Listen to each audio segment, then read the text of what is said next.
Hello students. Now we meet again in our biology class. Till now we have completed life processes like nutrition, transportation and excretion. Today we begin with a new life process, that is respiration. Now let's get started. Now the definition of respiration, it is the process by which food taken through nutrition gets oxidized to release energy for various activities.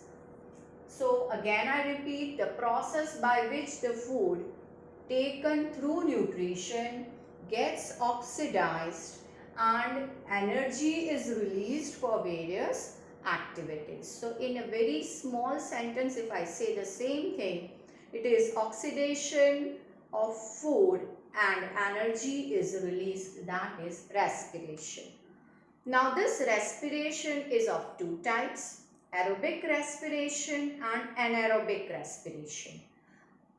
This also I give you hint in very less words. Aerobic respiration means in presence of oxygen and anaerobic respiration means in absence or lack of oxygen. Now let's get started with the details. Now before that I should tell you what are respiratory substrates. Now in nutrition chapter we learned that basically we ingest carbohydrates, proteins and lipids, and every nutrient has the potential to provide you with energy. But the commonest substrate that is used to release energy is glucose. So we can say that glucose is the most common respiratory substrate. So we'll start with that. So aerobic respiration, in this process there is complete breakdown of glucose into carbon dioxide and water in presence of oxygen, and there is energy release. So that is aerobic respiration. Here the food is completely oxidized and the products that we get are carbon dioxide, water and energy. Now let's see how it begins, what is the process. Now before that I tell you a word, describe you its importance. What is glycolysis? Now when glucose is broken down into simpler, smaller molecule, that process is called as glycolysis. Glyco is related with glucose and lysis is splitting. So when glucose is splitted, that is glycolysis. So the commonest respiratory substrate that we use is glucose. So we begin now. Glucose, which is 6 carbon molecule, you know the formula, C6H12O6. So that in cytoplasm undergoes glycolysis, that is splitting, and is converted into 2 molecules of pyruvates, or you can also call it pyruvic acid. So in glycolysis, in cytoplasm, 2 molecules of pyruvates or pyruvic acid are released, and there is release of 2 ATP. ATP means adenosine triphosphate. Okay. So this ATP basically that is a source of energy, a packet of energy. So glucose, when it undergoes glycolysis in cytoplasm, it gives 2 molecules of pyruvates plus 2 molecules of ATP. Now this from cytoplasm, this will be shifted into mitochondria. You know, mitochondria is the powerhouse of energy. Here there would be further enzymatic actions on there would be several processes, and then finally energy would be released. So now in mitochondria, in presence of oxygen, there would be release of 6 carbon dioxide, 6 water molecules and 38 ATP. Now the process that happens in the reaction that happens in mitochondria, this happens in the matrix of inner membrane. So this is called as Krebs cycle. The reaction or the biochemical reaction which takes place in mitochondria, that is called the Krebs cycle. And during Krebs cycle there would be release of energy, and the total energy that is released is 38 ATP. Here I have written the formula for pyruvate. It is C3H4O3, or you can also write like this, CH3COCOOH. COOH, this is the carboxylic acid. You know, you will learn this in chemistry. So COOH indicates acid. So this is how it happens. This is the aerobic reaction. And this question is very important. You should know the formula and the equations well. So I repeat it all over again. Glucose is undergoing glycolysis in cytoplasm. And after glycolysis, what you get? You get 2 molecules of pyruvates or pyruvic acid and 2 molecules of ATP. Thereafter, the next reaction takes place in mitochondria, and that is in presence of oxygen. So this is called as aerobic reaction. And the processes which happen, it is a cycle, it is the Krebs cycle. Now the reactions which takes place in mitochondria, in the end it produces 38 molecules of ATP along with release of 6 carbon dioxide and 6 molecules of water. Now the person, Krebs is a name of a scientist, German scientist. His full name is Henselt Krebs. I would write it over here. Henselt Krebs. This Krebs cycle is also known as TCA cycle, or sometimes also referred as citric acid cycle. So this is very important part, and always you come to, you always hear that mitochondria is the currency of energy, powerhouse of energy, as there are numerous enzymes, oxidative enzymes, which is doing oxidation and releasing the energy. Now this Krebs cycle is, again note this, Krebs cycle is characteristic of eukaryotes only. Means Krebs cycle can take place only in eukaryotic organisms. Now over here I am telling you ATP, that is adenosine diphosphate. Now if there are 2 molecules of phosphate, it becomes ADP, that is adenosine diphosphate, and a single molecule is called as adenosine monophosphate. Now when ATP is broken down, it gives ADP, that is adenosine diphosphate, plus a molecule of inorganic phosphate, and along with it, it will release 30.5 kilojoule per mole, and this is the energy that is released. When one ATP molecule is broken down, it splits into ADP plus inorganic phosphate plus 30.5 kilojoule per mole, that is the energy, or you can also call it 7.3 kilocalories. So this amount of energy is released from one ATP molecule. I repeat again, one ATP molecule releases about 30.5 kilojoule per mole or 7.3 kilocalorie. So that is related with aerobic respiration. Now we come to anaerobic type of respiration.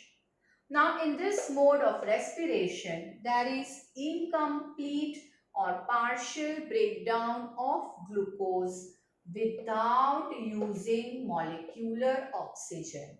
Means there is absence or lack of oxygen and the nutrients are like they are oxidized.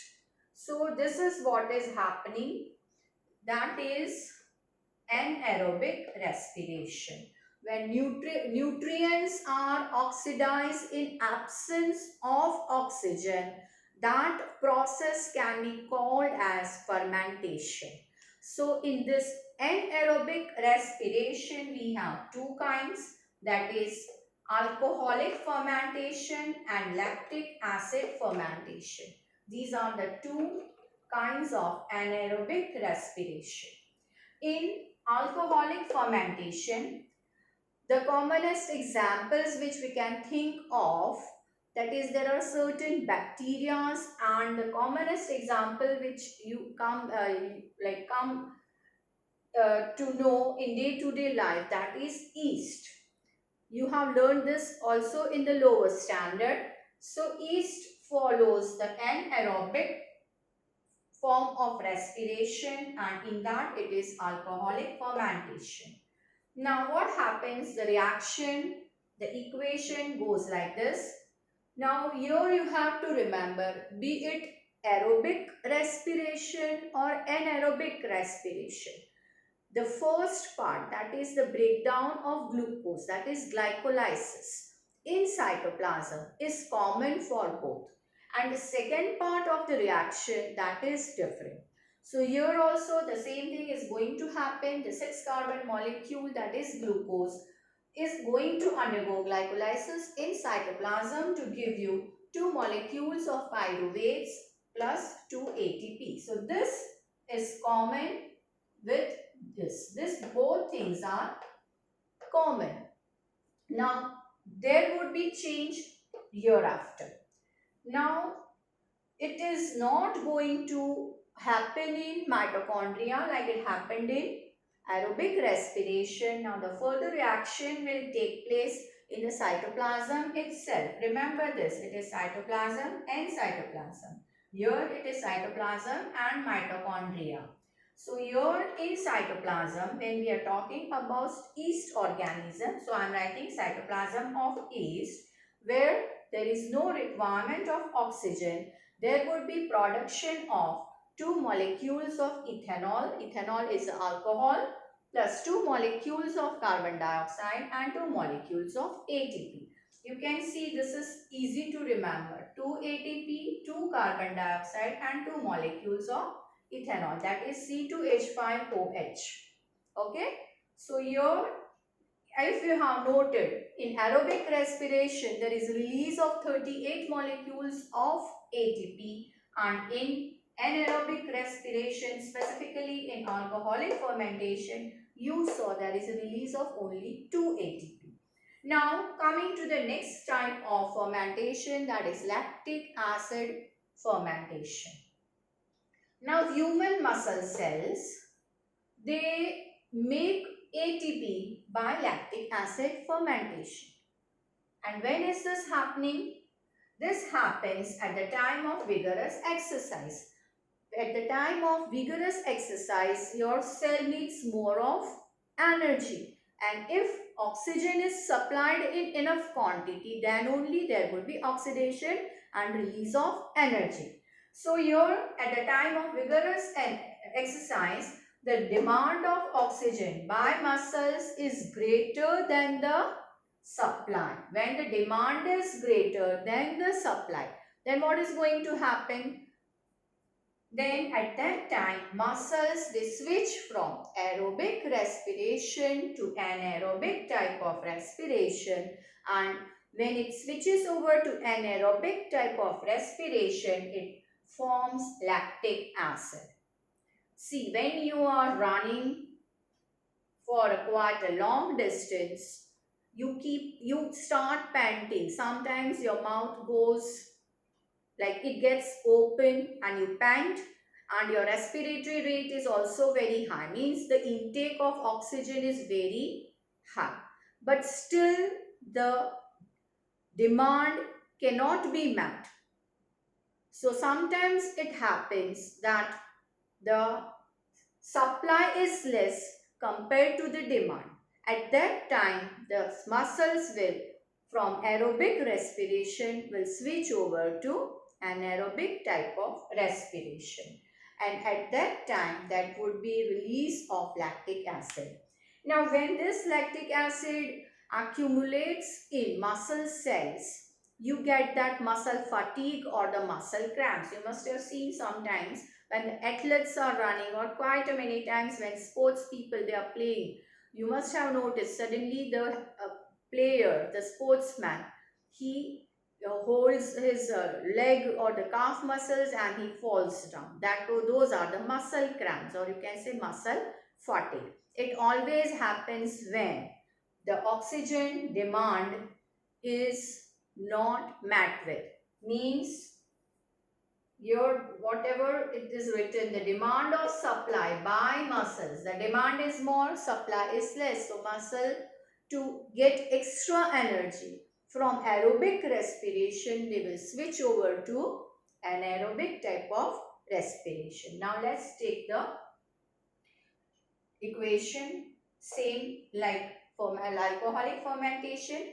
Till glycolysis, the first part remains same. So glucose is degraded into two molecules of pyruvates and two molecules of ATP by the process called glycolysis in the cytoplasm of muscle cell. Okay. Now, same thing. Now again it will continue further in the cytoplasm of muscle cell. No oxygen is available.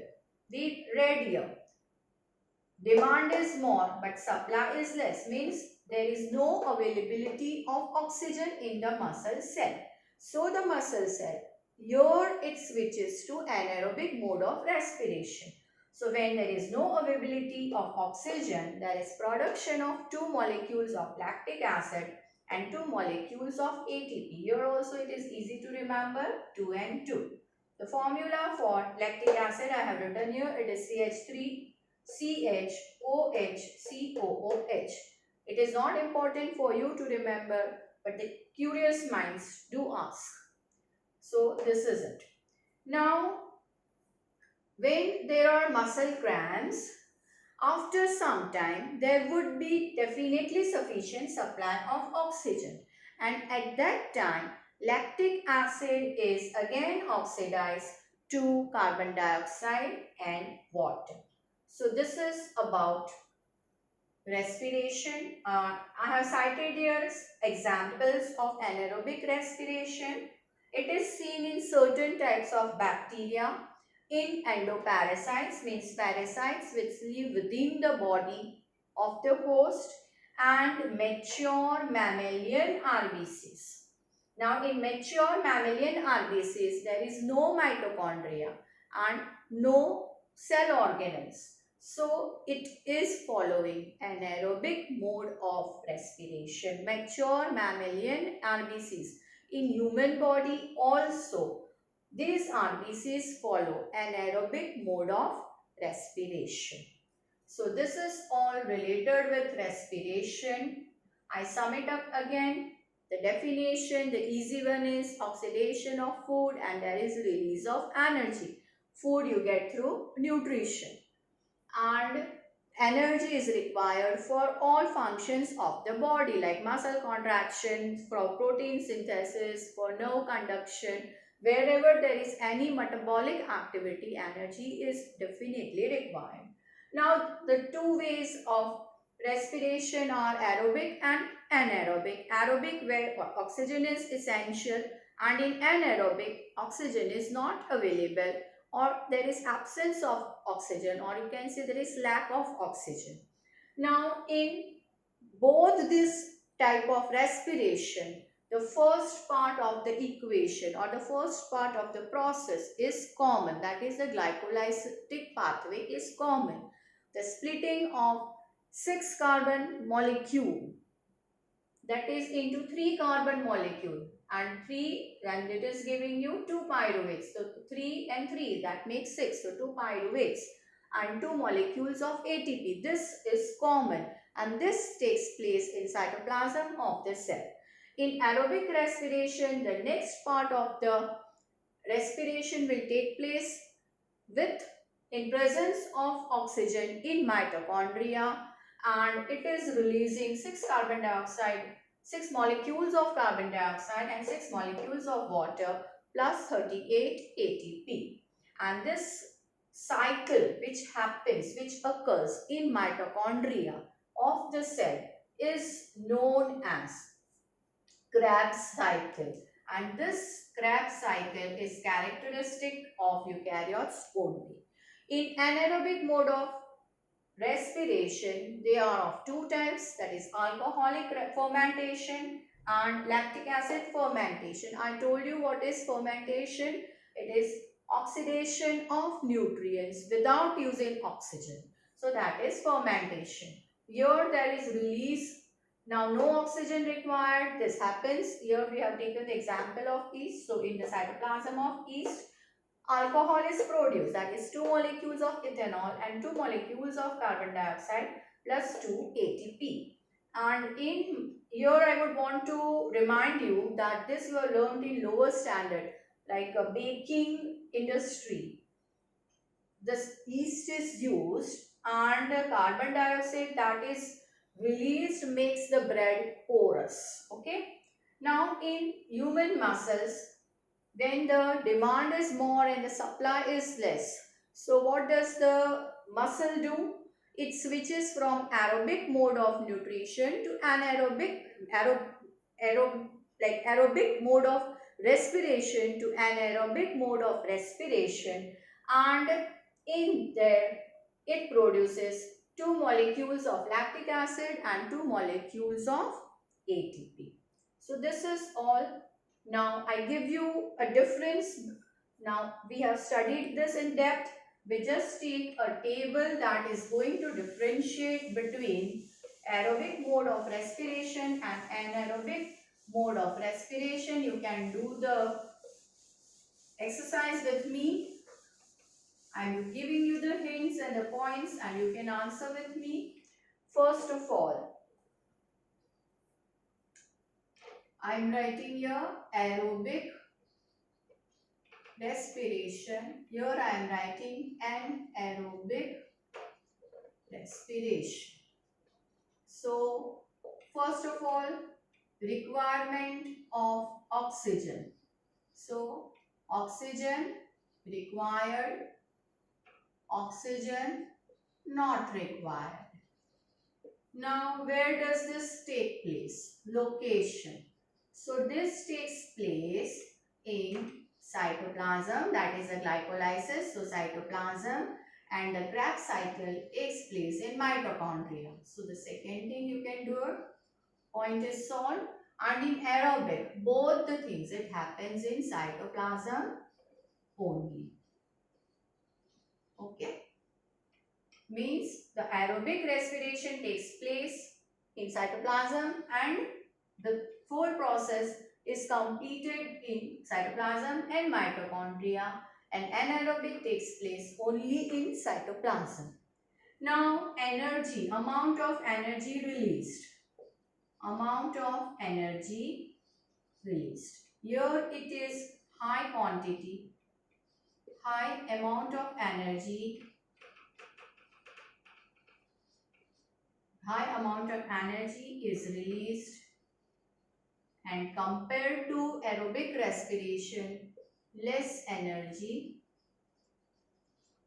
released. Now, the next comparative point that you can take, what are the products? Products of respiration. So, what you get in aerobic respiration? You get carbon dioxide and water. And in anaerobic respiration, In alcoholic fermentation, we get ethyl alcohol, so we'll write alcohol and carbon dioxide.